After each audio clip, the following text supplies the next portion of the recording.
Before you start sharpening your pitchforks, I'll have you know that I love the show so far. I love the story, the animation, the soundtrack. I love the characters. I love Frankie, like a lot. She's adorable.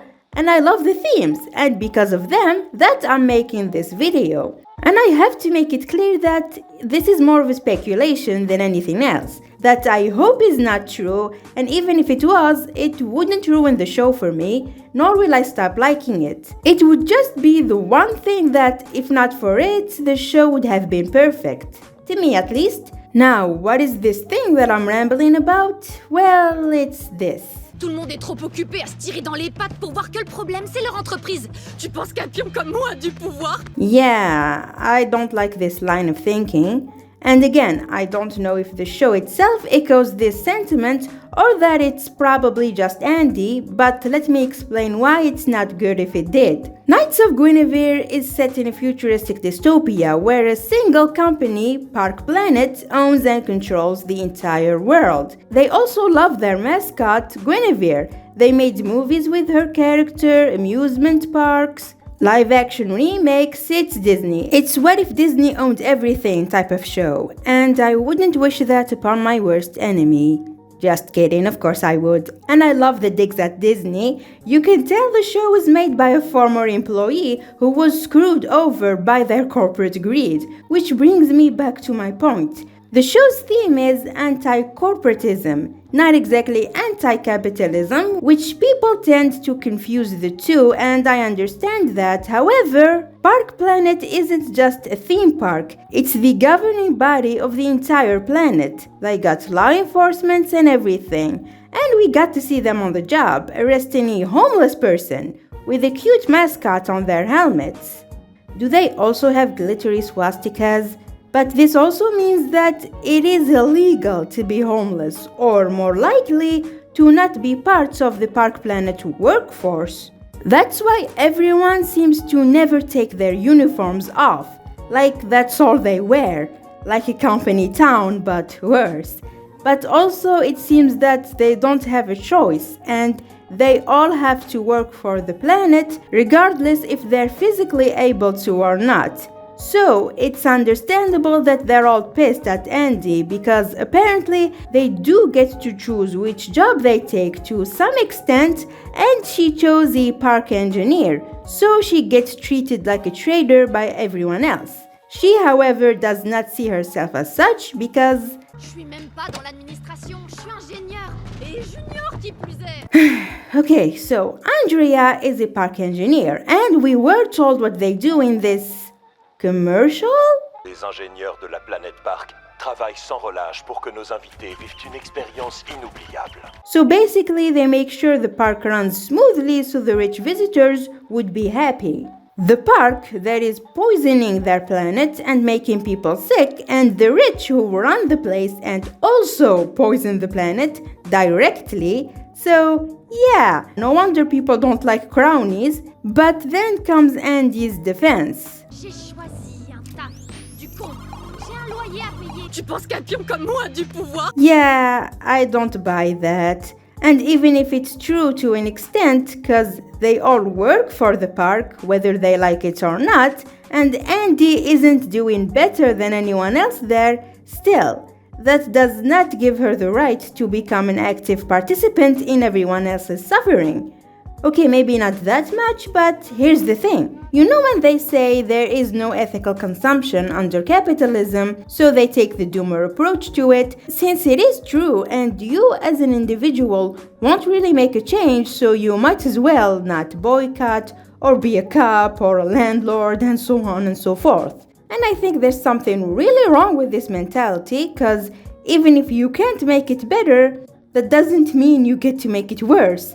And I'm aware some people don't really have a choice, but you still gotta do what you can. So justifying Andrea's work undermines everything else the show is trying to say. And even with the context of the show, it doesn't look good. In the French version, the word for crownie is parkiste, from Park Planet, or the parks themselves. But regardless, it's clear what the source of their problems is. And Andy works tirelessly to make sure it functions optimally for the rich people of their planet. That's not the same as working in a merchandise factory that doesn't give two shits about their workers' safety. And even if she's not doing any better, or even worse, because I'm pretty sure she contracted blue lung, it shouldn't be defended or overlooked. However, I'm not sure that the show itself is defending her or not, since it's just one episode and it focused more on the plot. But again, I really want to be wrong about this, and I will happily eat my words if that happens. Although not literally, cause this is a digital file, unless I eat my computer, which will not happen. This is my livelihood.